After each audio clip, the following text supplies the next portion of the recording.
Sir ನಮಸ್ತೆ. ಇದೊಂದು YouTube channel. ನೀವು ಒಂದು ಜನರ ಅಭಿಪ್ರಾಯ ಪಾಯಿಂಟ್ ಆಫ್ ವ್ಯೂ ಹೇಳ್ತೀರಾ? ಡಿ ಕೆ ಶಿವಕುಮಾರ್ ಅವರು ಬಂದಿರೋದು ನಿಮಗೆ ಖುಷಿ ಆಯಿತಾ ಸರ್? ಖಂಡಿತ ತುಂಬ ಖುಷಿ ಇದೆ. ಯಾಕೆಂದರೆ ಕಾಂಗ್ರೆಸ್ ಸರ್ಕಾರ ತುಂಬ ಒಳ್ಳೆ ಕೆಲಸ ಮಾಡಿದೆ. ಮತ್ತು ಸಿದ್ದರಾಮಯ್ಯ ಸಾಹೇಬ್ ತುಂಬ ಒಳ್ಳೆ ಕೆಲಸ ಮಾಡಿದ್ದಾರೆ ಮೈಸೂರವರಾಗಿದ್ದು. ಬರೀ ನೀವು ಕಾಂಗ್ರೆಸ್ ಅವರು ಅನ್ನೋದಕ್ಕೋಸ್ಕರ ಹಿಂಗೆ ಹೇಳ್ಬಾರ್ದು. ಇಲ್ಲ ಕಾಂಗ್ರೆಸ್ ಅವರು ಅಂತ not A politician. Okay, I am not A politician. Okay, ಯಾಕಂದರೆ ಒಳ್ಳೆ ಕೆಲಸ ಮಾಡಿದರೆ ಮೈಸೂರು ಅಭಿವೃದ್ಧಿ ಆಗ್ತಾ ಇದ್ದಾರೆ. ಅದೇ ಥರ ಡಿ ಕೆ ಶಿವಕುಮಾರ್ ಅವರು ನಮ್ಮ ಮೈಸೂರನ್ನು ಸ್ವಲ್ಪ ಗಮನದಲ್ಲಿಟ್ಕೊಂಡು ಇನ್ನೂ ಸಂಪೂರ್ಣವಾಗಿ ಅಭಿವೃದ್ಧಿ ಮಾಡ್ಕೊಡ್ತಾರೆ ಅಂತ ನಂಬಿದ್ದೀವಿ. ಬಟ್ ಅದೇ ಥರ ಮುಂದುವರಿಸ್ಕೊಂಡು ಸಿದ್ದರಾಮಯ್ಯ ಅವ್ರ ಥರನೇ ಮುಂದುವರಿಸ್ಕೊಂಡು ಹೋದ್ರೆ ತುಂಬ ಅನುಕೂಲ ಆಗುತ್ತೆ. ಮುಂದಿನ 2028ಗೂ ಅಧಿಕಾರಕ್ಕೆ ಬರ್ಬೋದು ಅನಿಸಿಕೆ ಇದೆ. ಬಟ್ ಬರೋ ಥರ ಅಧಿಕಾರ ಮಾಡಿದ್ರೆ ಬಂದೇ ಬರ್ತಾರೆ. ಮತ್ತು ನಮಗೆ ಅಧಿಕಾರಕ್ಕೂ ಸಿದ್ದರಾಮಯ್ಯ ಅವರ ಮತ್ತು ಯುವ ಪೀಳಿಗೆಗೆ ದಯವಿಟ್ಟು ಸಹಕಾರ ಕೊಡಬೇಕು. ನೀವು ಹೇಳಿದಂತೆ ಯುವಕರಿಗೆ ಸ್ವಲ್ಪ ಉದ್ಯೋಗದ ಸಮಸ್ಯೆ ಇದೆ. ಉದ್ಯೋಗದ ಸಮಸ್ಯೆ ಗಮನ ಹರಿಸಿ ಉದ್ಯೋಗದ ಕಡೆ ಒತ್ತು ಕೊಡಿ. ಮತ್ತು ಖಾಸಗೀಕರಣದಲ್ಲೂ ಸ್ವಲ್ಪ ಉದ್ಯೋಗನ ಮೀಸಲಾತಿ ಕೊಡಿ. ಹಂಗೆ ಉದ್ಯೋಗ ಕೊಡ್ತಾ ಹೋದರೆ ಯುವಕರು ಸ್ವಲ್ಪ ಮುಂದೆ ಬರ್ತಾರೆ. ಹಂಗೆ ಮತ್ತು ಈಗ ಯುವಕರು, ನಾನು ಒಬ್ಬ ಪದವೀಧರ, ಸ್ವಲ್ಪ ಮುಂದೆ ಉದ್ಯೋಗ ಅವಕಾಶ ಹೆಂಗೆ ಅಂದರೆ ಈಗ ಎಲ್ಲರೂ ಸೆಲ್ಫ್ ಬಿಸ್ನೆಸ್ ನೋಡ್ತಾ ಇದ್ದಾರೆ. ಸೆಲ್ಫ್ ಬಿಸ್ನೆಸ್ಗೆ ಆಗಂತ ಸರ್ಕಾರದಿಂದ ಏನು ಅನುಕೂಲ ಕೊಡ್ಬೋದು ಅದನ್ನು ಸರ್ಕಾರದಿಂದ ಸ್ವಲ್ಪ ಉತ್ತೇಜನ ಕೊಟ್ಟರೆ ಯುವಕರು ಅದು ಸ್ವಾವಲಂಬಿಯಾಗಿ ಬದುಕೋಕ್ಕೆ ಆಶೆ ಇದೆ. ಈಗ ಕುಕ್ಕುಟೋದ್ಯಮ ಇರ್ಬೋದು, ಇದು ಎಲ್ಲ ಯುವಕರೆಲ್ಲ ಎಜುಕೇಷನ್ ಮಾಡಿದ್ರೆ ಯಾವುದೋ IT-BT ಕಂಪ್ನಿಗಳನ್ನೇ ನಂಬ್ಕೊಂಡಿದ್ರೆ IT-BT ಕಂಪ್ನಿ ಬಿಟ್ಟು ರೈತರ ಕಡೆ ಬಂದು ಮತ್ತು ಕೃಷಿ ಇಲಾಖೆಯಲ್ಲಿ ಅವ್ರು ತೊಡಗಿಸ್ಕೊಂಡ್ರೆ ಇದು ಕೃಷಿ ಉದ್ಯಮನೂ ಸ್ವಲ್ಪ ಬೆಳವಣಿಗೆ ಕಾಣುತ್ತೆ. ಆ ರೀತಿ ಡಿ ಕೆ ಶಿವಕುಮಾರ್ ಅವರ ಕೇಳ್ಕೊಳ್ಳೋದೇನು ಅಂದರೆ ಸ್ವಲ್ಪ ಯುವಕರ ಕಡೆನೂ ಗಮನ ಕೊಟ್ಟು ಯುವ ಜನತೆನ ಉತ್ತೇಜನ ತುಂಬಿಸಿ ಅಂತ ನಾವು ಮನವಿ ಮಾಡ್ಕೊತಾ ಇದ್ದೀವಿ. ನೀವು ಹೇಳಿದ್ರೆ 100% ರೀ. ಬಟ್ ಈಗ ಯುವಕರಿಗೆ ಅಂತ ಜಾಬ್ ಇರಬೇಕಾಗುತ್ತೆ.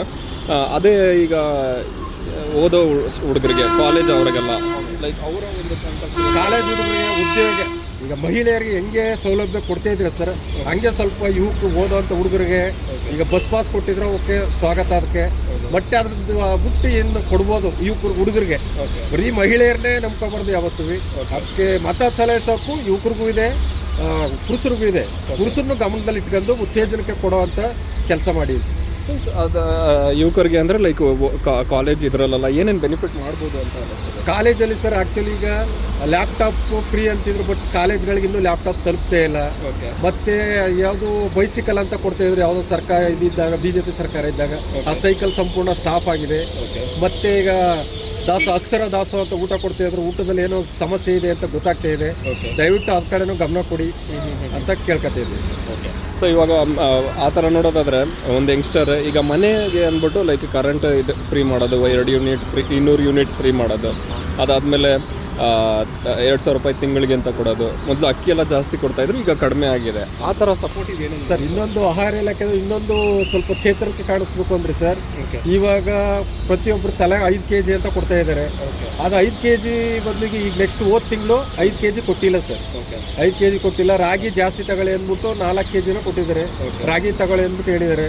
ಬಟ್ ಅದು ರಾಗಿ ಯಾರು ಜನ ಇದು ಮಾಡ್ತಾ ಇಲ್ಲ. ಹಳ್ಳಿ ಕಡೆ ತಗೋತಾ ಇದ್ರೆ ಓಕೆ, ಸಿಟಿ ಕಡೆ ರಾಗಿ ಯಾರೋ ಇದು ಮಾಡ್ತಾ ಇಲ್ಲ. ಅದು ಮಿಸ್ಯೂಸ್ ಆಗ್ತಾ ಇದೆ ಅಂತ ನಮ್ಮ ಅನಿಸಿಕೆ. ಅದ್ರ ಕಡೆ ಒಂದು ಸ್ವಲ್ಪ ಆಹಾರ ಇಲಾಖೆ ಕಡೆ ಒಂದು ಸ್ವಲ್ಪ ಗಮನ ಕೊಟ್ಟರೆ ಉತ್ತಮ ಅಂತ ಇರುತ್ತೆ. ಈಗ ಬಸ್ ಫ್ರೀ ಎಲ್ಲ ಮಾಡಿರೋದು ಬಂದ್ಬಿಟ್ಟು ಯುವಕರಿಗೂ ಅಂತಲೂ ಮಾಡವ್ರೆ, ಲೇಡೀಸ್ಗೆ ಅಂತ ಮಾಡವ್ರೆ. ಅದು ಬರೀ ಒಂದು ಏಜ್ ಕ್ರೈಟೀರಿಯಾ ಮೇಲೆ ಮಾಡ್ಬೋದಾಗಿತ್ತು ಸರ್. ಇನ್ನೊಂದು ಅದು ಖಂಡಿತ ಉದ್ಯೋಗ ಸರ್. ನಾವು ಆ್ಯಸ್ ಎ ವರ್ಕರ್, ನಾವು ಒಬ್ಬರು ಕೆಲಸಕ್ಕೆ ಬಸ್ಸಲ್ಲೇ ಓಡಾಡ್ತಿರೋದು ಸರ್. ನಾವು ಯಾವುದೇ ಸರ್ಕಾರ ಇದು ಮಾಡಿಲ್ಲ. ಬರೀ ಡೈಲಿ ಅಪ್ ಆ್ಯಂಡ್ ಡೌನ್ ಮಾಡ್ತಾಯಿದ್ದೀವಿ. ಮನೆಯಿಂದ ಇಲ್ಲಿಗೆ ಅಪ್ ಆ್ಯಂಡ್ ಡೌನ್ ಮಾಡ್ತೀವಿ. ಡೈಲಿ 40 ಕಿಲೋಮೀಟ್ರ್ ಬರ್ತಾಯಿದ್ದೀವಿ ಸರ್. ನಮ್ಮದು ಆ್ಯಕ್ಚುಲಿ ಬಂದು ನಮ್ಮದು ಟಿ ನರಸೀಪುರದಿಂದ ಮೈಸೂರಿಗೆ ಬರ್ತಾಯಿದ್ದೀವಿ.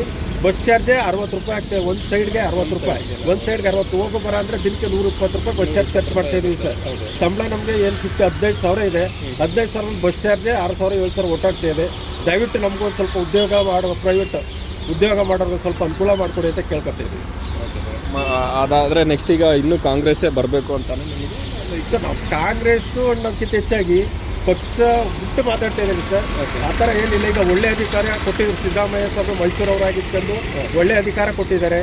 ಅದೇ ಥರ ಡಿ ಕೆ ಶಿವಕುಮಾರ್ ಅವರು ಈಗ ಅವ್ರು ಏನು ಮಾತುಕತೆ ಆಗಿತ್ತು ಅದು ನಮಗೆ ಗೊತ್ತಿಲ್ಲ.